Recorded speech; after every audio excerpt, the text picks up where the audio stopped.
In lesson 3 of Rate of Change, we're going to look at differential equations in the form of dy dx equals fx. So our learning intentions are to solve simple first order differential equations in the form dy dx equals fx. In this section, we'll solve first order differential equations in the form dy dx equals fx. These types of equations can be solved directly by integrating. Anti-differentiating both sides gives y equals the integral of fx dx plus c, which is the general solution. If we're given an initial condition, we can determine a particular solution. Example 8. Determine the general solution of each of the following. We have dy dx equals 5 over 3x take 1. If we separate the variables, we now can integrate both sides, the left-hand sides in terms of y and the right-hand sides in terms of x. Hence, the left-hand side becomes y.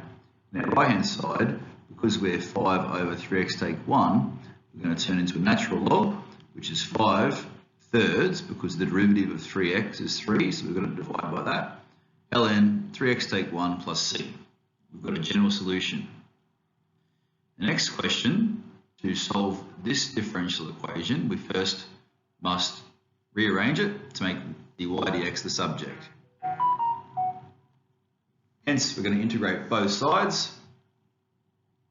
If we do, we're having 1 over the square root of 25 take x squared. Now, if you're using your formula page, you note that that's in the form of inverse sine, where a value is 5. So, here we've got inverse sine of x over 5 plus c. C, dy dx equals 15x squared outside of 5x cubed plus 1 to the power of 4. Note here, 5x cubed, if you derive it, becomes 15x squared, so I can see the derivative here. So we'll use the substitution method. So I'm going to integrate both sides. This right-hand side, I'm going to rewrite and let u equal 5x cubed plus 1. Therefore, du dx equals 15x squared, and I'm going to make dx the subject, so it equals du over 15x squared. Now let's rewrite this. So 15x squared is still the same. 5x cubed plus 1 becomes u, and dx is your du over 15x squared. We'll cancel those two out, which leaves us with the integral of u to the 4 with respect to u, which is 1/5 u to the 5 plus c. To finish this question off and leave it as a general solution, u then becomes 5x cubed plus 1, and we have our general solution. So that's an example of solving a differential equation in the form dy dx equals fx. Determining particular solutions this time. The general solution to the differential equation dy dx equals 3x squared is simply y equals x cubed plus c. What you have here, when I graph x cubed plus c, or different values for c, is that we have a family of solutions. So the solution is a family of curves in the form of x cubed plus c, where your c value could be a translation of 2 units down, or 1 unit up, or 3 units up. We're just going to figure out what the c value is. If the initial condition was when x equals 0, y equals 1, then we'd sub that in and find that c actually equals 1, and hence we have a particular solution.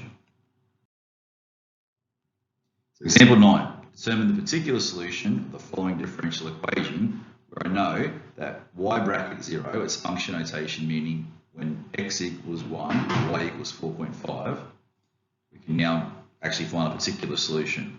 So step 1, rearrange the differential equation. So dy dx, if I subtract 4 from both sides, and then divide both sides by e to the 2x, I have now dy dx equaling the following. Now I could actually, because I have e to the 2x as a denominator, I could divide this and this by e to the 2x and just simplify my integram, which I'm going to integrate in a moment. So now to determine the general solution, I'm going to separate my variables and integrate both sides. So the right hand side is with respect to x.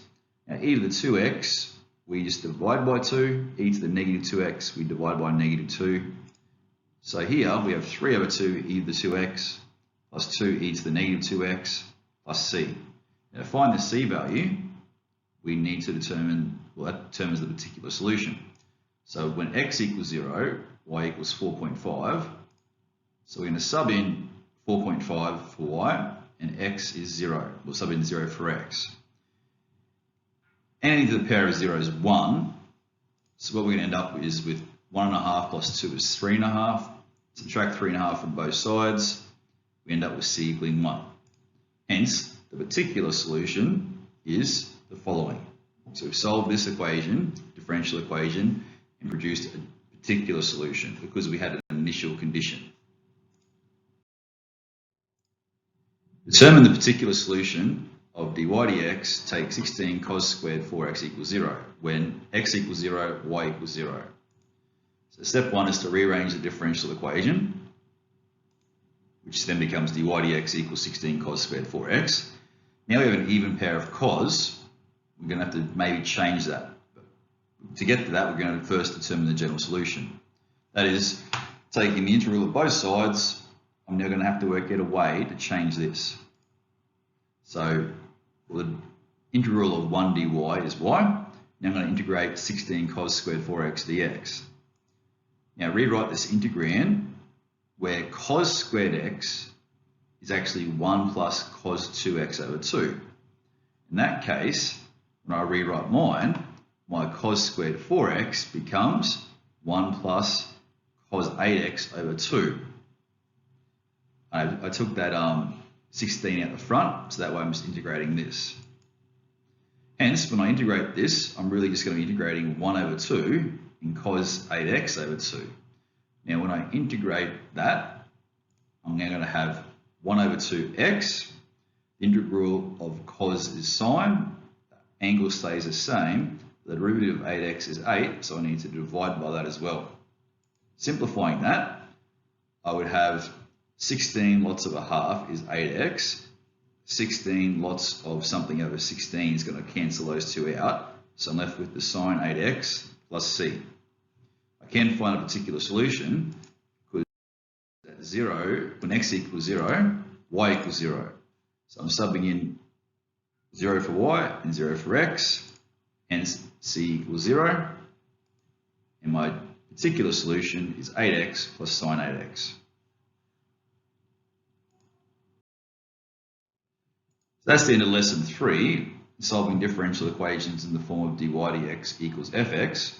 Now to test your understanding, have a go at the following 2 questions, which is solve the following differential equations, and because you have some initial conditions, you can work out a particular solution.